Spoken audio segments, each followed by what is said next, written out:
Hi gas, welcome back to our channel Sukku official.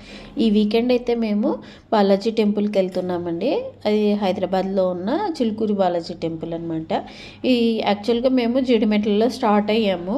అక్కడ నుంచి మెహదీపట్నంకి వెళ్ళామన్నమాట. ఒక బస్సు ట్రావెల్లో చేసాము.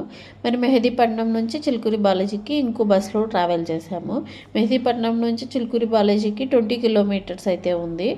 ఇప్పుడు అక్కడైతే పార్కింగ్ అయితే అవైలబుల్ ఉంది. 2 వీలర్ కానీ 4 వీలర్ కానీ పార్కింగ్ అయితే అవైలబుల్ ఉంది. పార్కింగ్ ఫీజు వచ్చేసి 50 రూపీస్ అయితే తీసుకుంటున్నారు. టెంపుల్ టైమింగ్స్ అయితే 4 AM to 1 PM వరకు ఓపెన్ అవుతుంది. 1 PMకి క్లోజ్ చేసేస్తారు టెంపుల్. తర్వాత మళ్ళీ రీఓపెన్ వచ్చేసి 4 PM నుంచి 6 PM వరకు రీఓపెన్ అవుతుంది.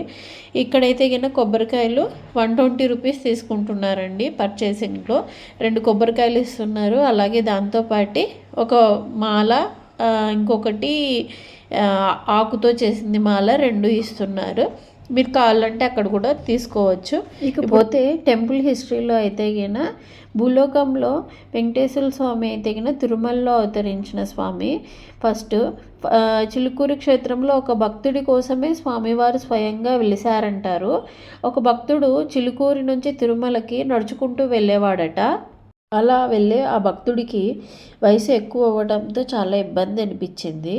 అలాంటి టైంలో ఒక రోజునైతే స్వామివారు కల్లోకి వచ్చి, నువ్వు చిలుకూరు నుంచి తిరుపతికి ఇంత దూరం రావాల్సిన అవసరం లేదు, నేను చిలుకూరులోనే ఒక పుట్టలో వెలిసాను అని ఆనవాళ్ళు చెప్పారట. అలా అతను లేచి ఆ ఆనవాళ్ళు అబ్జర్వ్ చేసి వెళ్ళేసరికి అక్కడ పుట్ట తవ్వి చూస్తే అక్కడ స్వామివారు అయితే స్వయంగా వెలిచారంట అండి.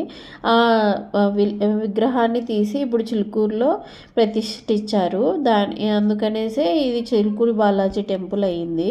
అలాగే దాంతోపాటు ఈ టెంపుల్ని అయితే వీసా టెంపుల్ అని కూడా అంటారు. ఎందుకంటే చాలామందికి వీసా అయితే ఎక్కువగా రాకపోవడంతో అందరూ ఇక్కడికి వచ్చి మొక్కొని తర్వాత ఎగ్జామ్ ట్రై చేస్తే వీసా అయితే అప్లై అయ్యింది. అందరికీ వీసా వచ్చిందనమాట. అందుకనేసే వీసా టెంపుల్ అని కూడా పేరుంది దీనికి. ఈ టెంపుల్లో నువ్వు ఎప్పుడైతే మొక్కు తీరిన తర్వాత 108 ప్రదక్షిణాలు అయితే అందరూ చేసేవాళ్ళు. ఇప్పుడు ప్రజెంట్ అయితే ఉంది. మీరు కూడా ఒకవేళ వెళ్తే మీ మొక్కు తీరితే 108 ప్రదక్షిణాలు చేయొచ్చు. అక్కడ ఒక ఫామ్ అయితే ఇస్తారు. అలాగే కొద్దిగా మాకైతే దర్శనం అయితే బాగా జరిగిందండి. ఎందుకంటే మేము వెళ్ళేసరికి 12 అయిపోయింది. ఇంకా ఎలాగో టెంపుల్ క్లోజ్ చేస్తారనేసి మేము తొందరగా వెళ్ళిపోయాము. 1 o'clockకి టెంపుల్ అనేది క్లోజ్ చేస్తారు కదండి. ఆ టైంకి అయితే ఎవరూ లేరు. కానీ మాకైతే దర్శనం చాలా పీస్ఫుల్గా అయ్యింది. అలాగే కొద్దిగా బాగా చూడగలిగాం మేమైతే దేవుణ్ణి. ఇంకొకటి ఏంటంటే అక్కడ మ్యాక్సిమము కళ్ళు తెరిచి దేవుణ్ణి మొక్కోవాలండి. కళ్ళు మూయొద్దు అని చెప్పి రాసి ఉంటుంది. అలాగే కొబ్బరికాయలు కొట్టుకోవడానికి కూడా బయటనే కొట్టేసుకోవాలి, లోపలికి అలో చేయరు. ఇంకొక పాయింట్ ఏంటంటే మీరు అక్కడ పక్కనే శివాలయం అయితే గుడి ఉందండి. మీకు శివాలయం దర్శనం కూడా అవుతుంది. అక్కడ దర్శనం అయిపోయాక మేమైతే ఇప్పుడు బయటకు వచ్చేసాక షాపింగ్ అయితే చూసాము కొద్దిగా. ఎందుకంటే అక్కడ పూజా ఐటమ్స్ కూడా చాలా బాగున్నాయి.